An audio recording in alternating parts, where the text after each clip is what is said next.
Welcome to Italics, television for the Italian-American experience. I'm your host, Anthony Tamburri.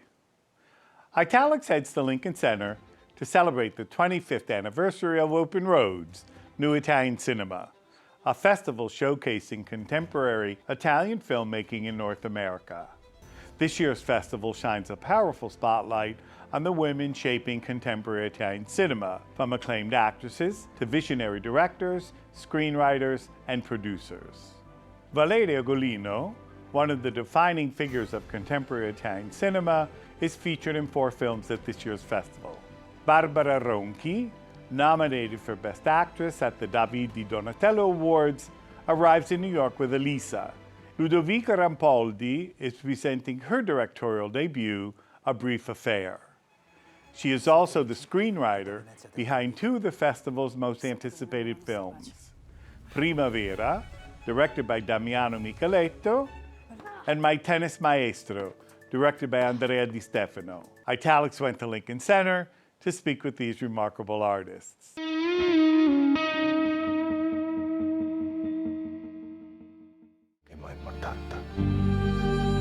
Forse la parte migliore è che nonostante tutto non si può tornare indietro. Sono felice di averti conosciuto. It's a story of friendship between a child who wants to run away and a woman who wants to go back to her childhood. And they go together on a trip, and as it always happens when you leave for a trip, you go try to find something, but you find something very different, and that's what happened to the main characters. It's just a feeling of always being displaced, and all these characters are displaced. The nature of the film is like a road trip, so of course it takes you to different locations. It should feel like a real world, but not extremely realistic, not geographically clear where we are. So when you create a world, I think it's your responsibility to show the world a little bit. So I think like landscape are very important because they create a sense of continuity in a world that is not immediately recognizable as New York or Paris or France or Italy. Like you try to find a balance, and in this balance, for me in particular, is always like trying to keep the inner life and the feelings of the characters as real as possible, the relationship, their intimacy as real as possible. And I think we live in a world that is quite absurd, and this absurdity brings to very tragic situations on screen. Le persone ci hanno accolto in casa loro. Lo capisci quanto è difficile essere accettati così? Tu sei special. When I go to cinema, and still now, no, I'm so happy. I feel less alone. Oh, I thought it was just me feeling this, but no, there is someone on the other side of the world, maybe even who died maybe 100 years ago, and we still feel the same things. And I started through writing. I was a screenwriter before, and then I started to direct with my first film, Amanda. I love writing. I'm really happy in the writing process. It's still the part of filmmaking that I prefer. Being alone, having your rhythm, like you're stressed in a way, but not stressed as like, oh my God, I have to make a decision under stress. So set is a very different experience, but I discovered it's very adrenalinic, it's collective, so it has very beautiful things. It would be hard to drop it, I would say. Era pallida, aveva uno zaino. Si fa chiamare Brittany da tu. Wild Beast. Oh wow. E stanno cercando tutti dappertutto. Chi? Hai rapito una bambina, Holly. Tutti la stanno cercando. It's a journey of a tennis coach with his tennis pupil. They will win some kind of competition which is more important on another court, which is the arena of life, you know, the everyday life. I was a tennis player. My father was the father depicted in the film. I was always remembering this person as someone who helped me a lot, this tennis coach. You know, he was probably the worst tennis coach, you know, God could have sent me, but in a way he was able to teach me to not be so hard on myself and to enjoy life and observe the, you know, the funny madness of, you know, everyday events. I tuoi piedi non devono mai andare dietro a questa linea. E quando vedi che attacca, tu attacchi. Attacco.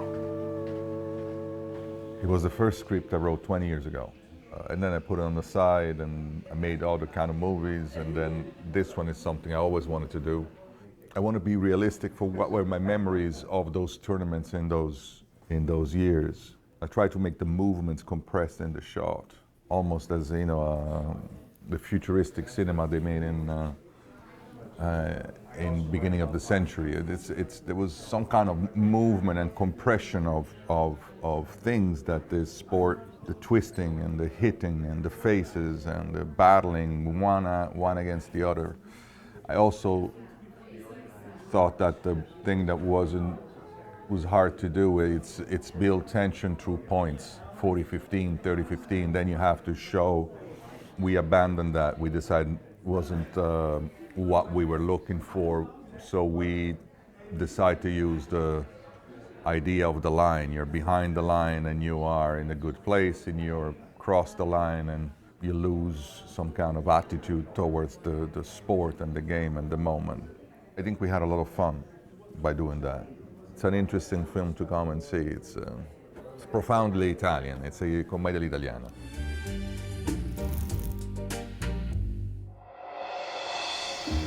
Su quest'isola ognuno deve sentirsi libero di essere e fare ciò che vuole. It's a real crime happened at the end of the 60s in Italy, a murder that happened on an island called Zannone. And sailing, because I'm a sailor, I've been around these islands, very close from Rome. And we were under this island, and a friend of mine told me the story about these two marquises. Their house was still on the island, abandoned. And so watching this abandoned house from the sea, for me, was kind of the vision of a nightmare happening under the daylight. This is a story about power, about fascination, about desire. My great inspiration was from the Italian films of the 60s, and I wanted to give back that image which is very well known worldwide. You know, that kind of cinema, that kind of light, that kind of costumes, but trying to make it in a modern way. So without nostalgia, and trying to be contemporary with the material that's coming from the past. To find those two great actors, which are Jasmine Trinca and Filippo Dimi, was really amazing for me to have two actors so strong and so committed to the story, that were enough brave to go through all the sentiments we're telling to the audience. And so the challenges were many, even not to go into something that was too much pornographic and graphic in a way. It's a movie like even written in a very experimental way, so there's no catharsis. It's a tragedy without catharsis. So it's not an easy film for a passive audience, but the audience should be committed and go through the film even by himself. It's a very hard time for Italian cinema because the politics, government is not supporting that much. And it's really a pity. They're trying to give funds to American producers and not enough to the Italian small and medium producer. And so I hope that this situation is going to change soon, because it's incredible that we are devastating something that was going worldwide and was existing in a very strong way. It's so exciting to be here with 3 movies, and one of them it's the first I directed. Cosa ci fa una ragazza come lei in un posto così, no? Ce la fai a guidare? Sei sempre così gentile. Solo quelli sconosciuti. I have this story in my computer, which I wrote when I was like in my 20s. And I tried over the years to pawn it off to other friends directors and read this, maybe you want to do it, think about it. And the feedback I received every time was, Ludovica, this is you. I mean, you should do this. And now I understand it was a very polite way to say thank you, but no thank you. Beviamo. There was something lacking, something missing. That was me. And so I decided to take this step forward and fill all the pages with my tone, my humor. Well, it's the story of two couples, one in their 30s, one in their 40s. And their destiny collides when the young girl starts an affair with a man.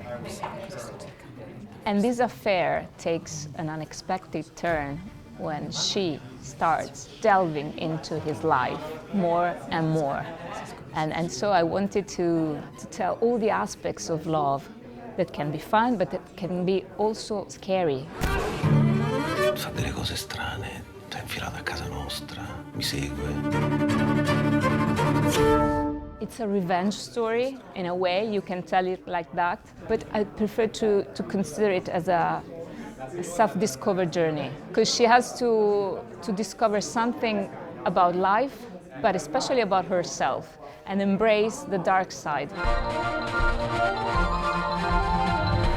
Tu non ti senti mai in colpa?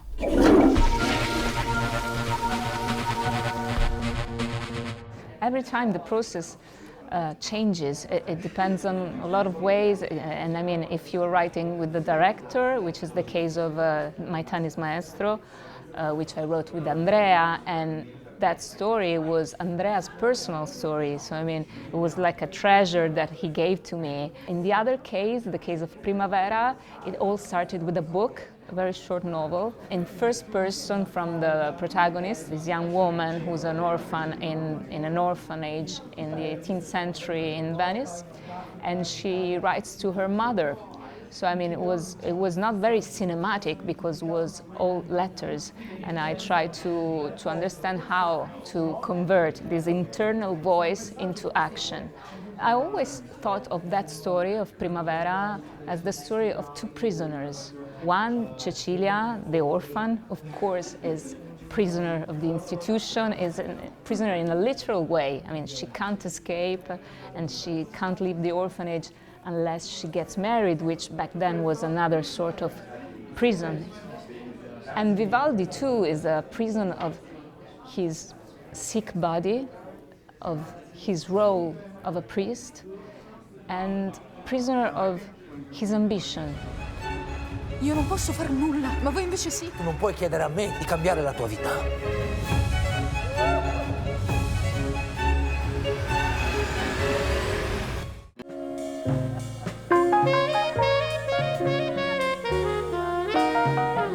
In Fuori, the woman that I'm portraying existed. It's a famous writer, Goliarda Sapienza. So I was trying to find the way to portray this very, very smart woman, who's also, though, very curious and enchanted by others and by life, and she's very free in her mind. And she was an anarchist who wrote in a very anarchic way. In the movie, you see that she has this manuscript called The Art of Joy, that she says, nobody wants to publish it. I don't know how to make this book loved by anyone. That book, after she died, became a very big cult book. I, Valeria, adapted that book into a mini-series of 6 episodes that came out also in the movie theaters in Italy as a long movie in 2 parts. And of the 6 episodes, Nicolangelo Gerolmini did 1 of these. To me, the most beautiful.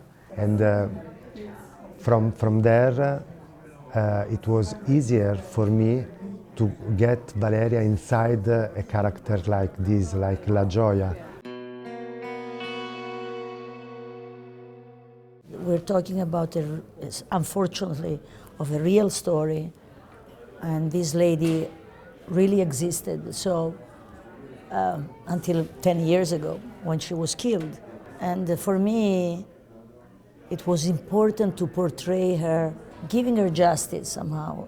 I wanted to be able to show her complexity, also her strangeness, and taking risks with her. She cannot protect herself anymore, that person, not even from me, because from any of us, we are telling her story.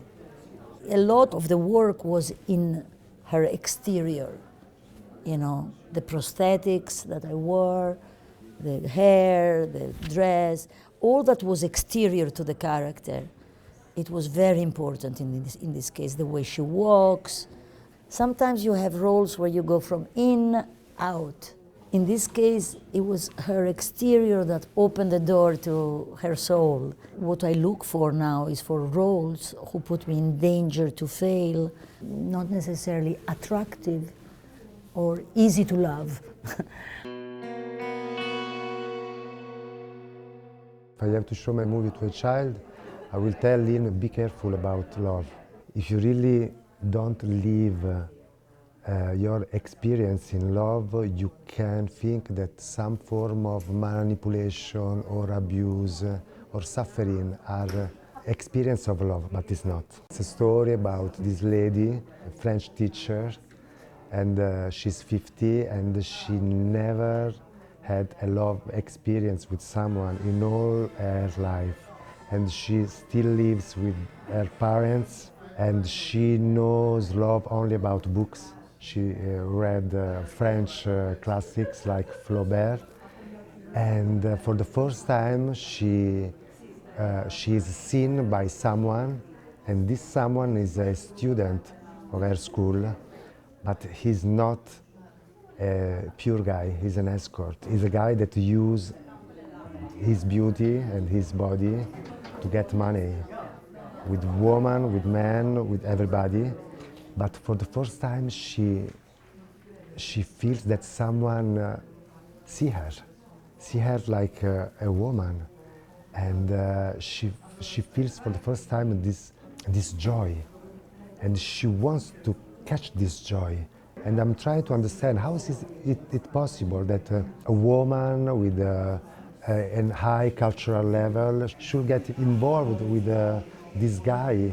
This young guy that uses her to get money, and how she doesn't understand that it was a manipulation. But if you want to believe in something, because you want to live that kind of emotion, that kind of sensation, that joy, you can accept even the poison. A lot of people now feel a loneliness feeling, and I think that it's not so easy now to understand the other. To understand, we are very concentrated about the way other people see us and the way we show ourselves to the society, to the other people. And it happens that we don't give the right attention, we don't pay the right attention to other people and what they feel and what they want from us. Non hai voglia di vedere. Che cosa hai fatto, mia figlia? Io non ho fatto niente di male.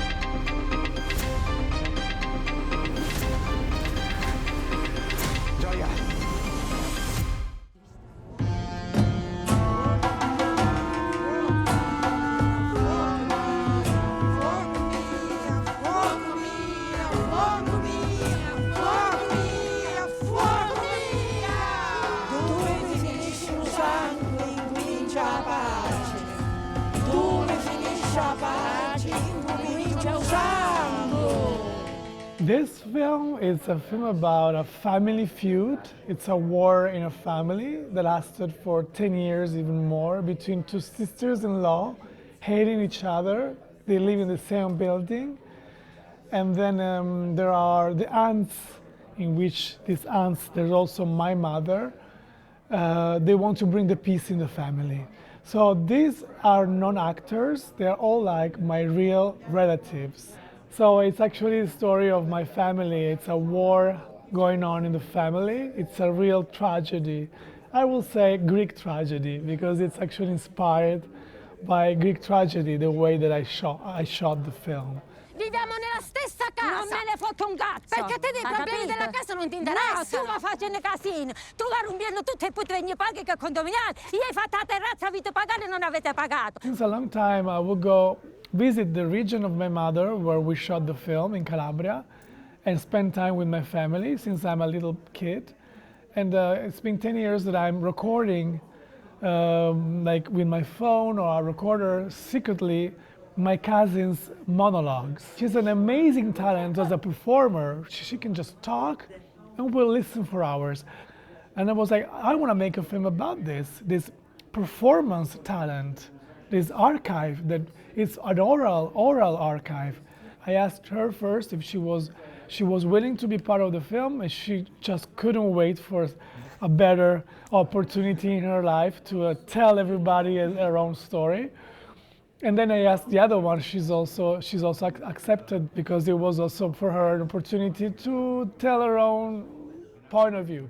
It's the 10th movie we make together. It's a very well-tested mechanism. We wanted to, with the music, emphasize this Greek tragic mood.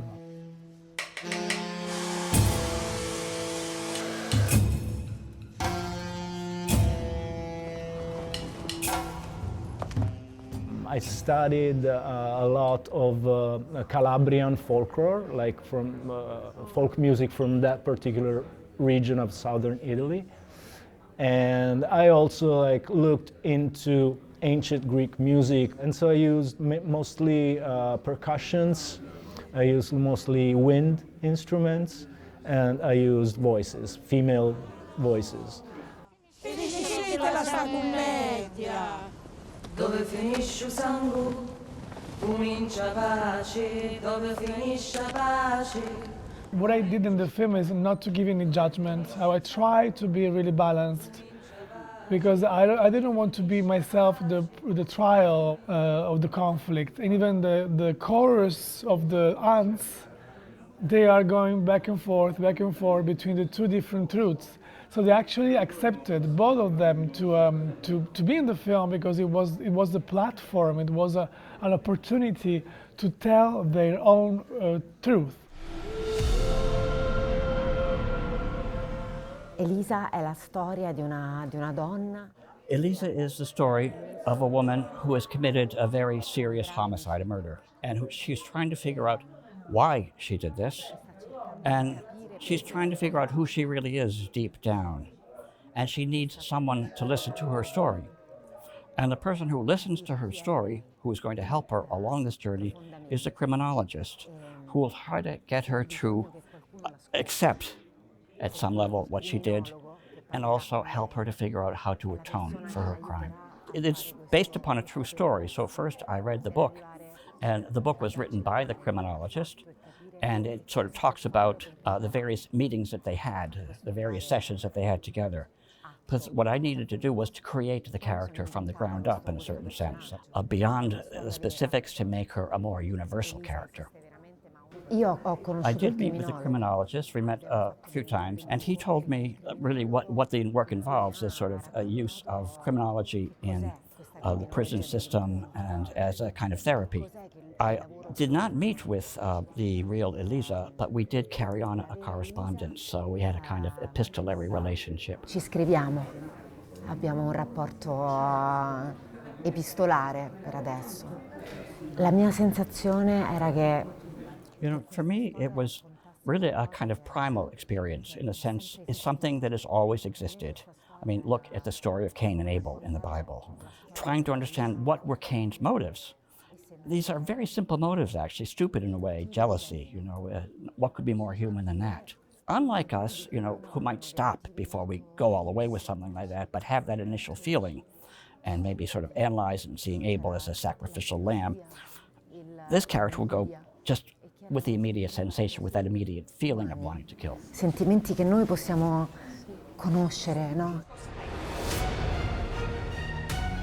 Il mistero di chi provoca dolore è ancora più profondo di quello di chi lo subisce. In past films that I did, you know, there was a kind of empathy that I wanted to convey toward the character. I wanted the viewer to empathize with, to sort of stay with, to love, to be rooting for that character. This time, instead, there is no empathy that I was asking for from the viewer. This is a character who is not asking for empathy or for understanding. She simply wants to be listened to. She has committed a really awful crime. She has already done her prison sentence for this. She's not looking for forgiveness. She has already been judged for what she has done. She has paid for her crime in a way. she is trying to understand herself, what she did, and to atone for what she did. Quello che ha fatto, la colpa.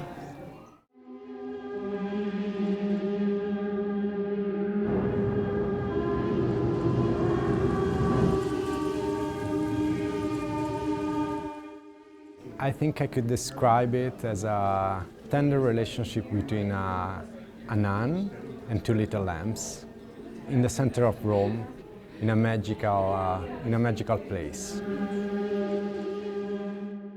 I decided by chance because I came across this tradition. Then I see these two lambs in two baskets with a flower crown, and I decided just to follow them, and I discovered in these ways this typical Catholic tradition that is going on for more than 1,000 years.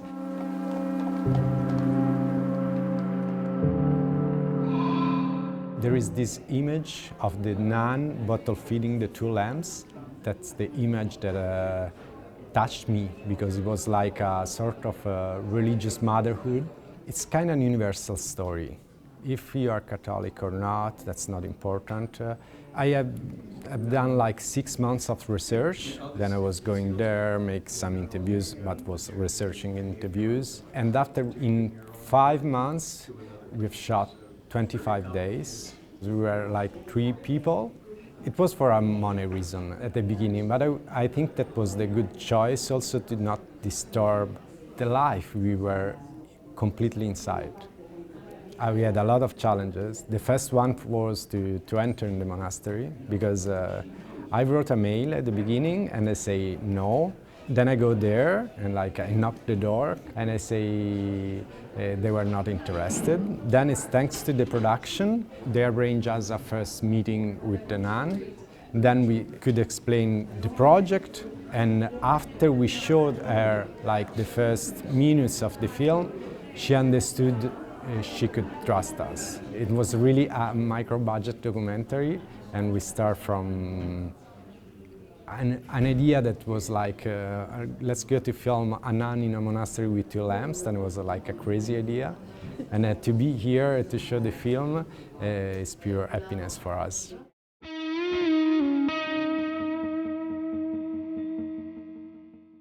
Thank you for watching this episode of Italics. I'm Anthony Tamburri. Arrivederci alla prossima puntata.